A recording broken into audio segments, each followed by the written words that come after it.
Good afternoon, everyone, and welcome to the public consultation of the official plan. In particular, the official plan around healthy communities and age-friendly communities.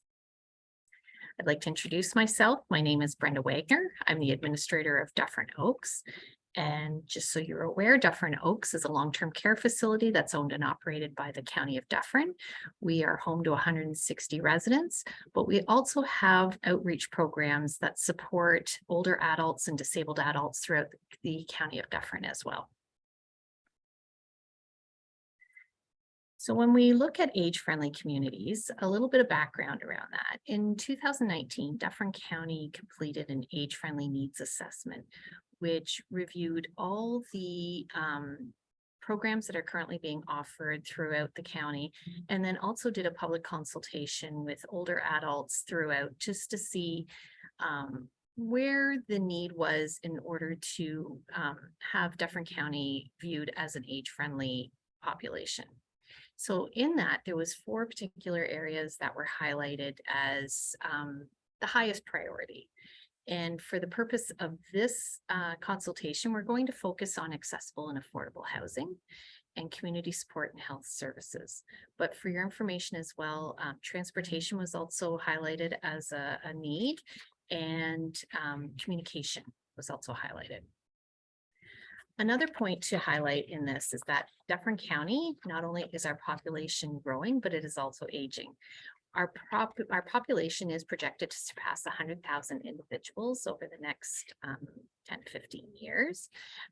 But in particular, right now, it's to be noted that 30% of our population that currently live here meets the definition of an older adult, which is 55 plus. Looking at the official plan, there are 3 areas in this consultation that we're looking at today for feedback. So how to address inadequate, affordable, and accessible housing options, how to address social isolation and limited social engagement opportunities, and how to address limited access to health and supportive services. So we're going to address each of the following individually. When we look at accessible and affordable housing, there's 3 statements here. So, and this is in the official plan. So it's endeavoring to provide a barrier-free environment where possible and will meet the requirements of the Ontario Building Code. It's working with other agencies and providers and local groups to assess the extent of the need of housing for those with special needs to assist in identifying lands that are available and suitable for special needs housing. It's supporting community agencies interested in pursuing additional funding from the provincial government to address identified needs for special needs housing. So as an example, to the side here is a floor plan that I've shared here, and it's from one of our seniors buildings that the county currently has. And it really highlights what an accessible unit, what that would look like. So walk-in showers, barrier-free movement throughout the different rooms. And it's coming up with an approach that moving forward, the official plan will help address those needs.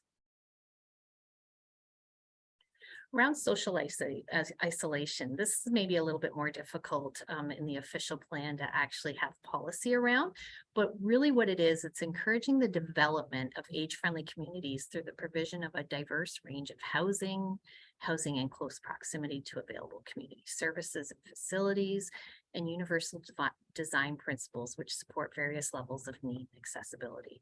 So it's really promoting that growth of community where older adults can come together and live. And maybe it's not just older adults, maybe it's multi-generational living as well, but where it's decreasing that risk of social isolation.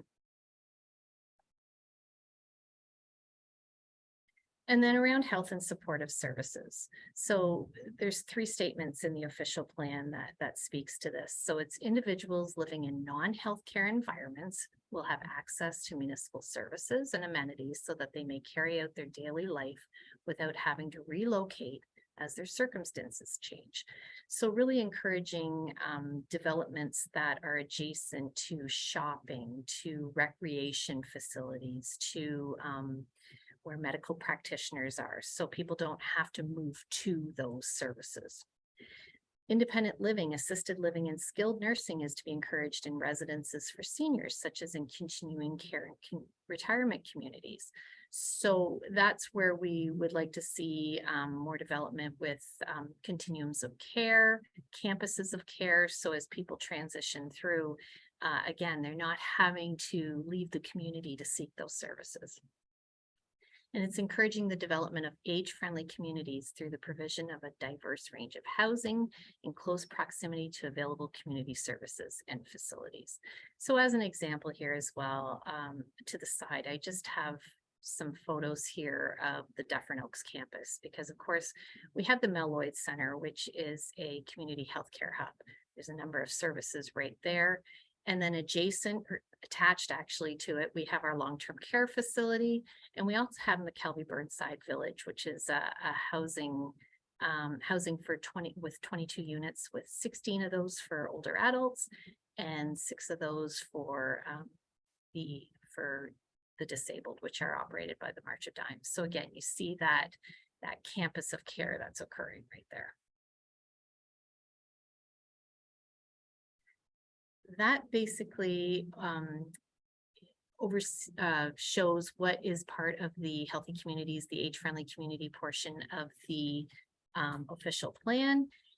Please reach out if you'd like to provide comment, and there will be additionally information that's forwarded on how you can do that. Thank you.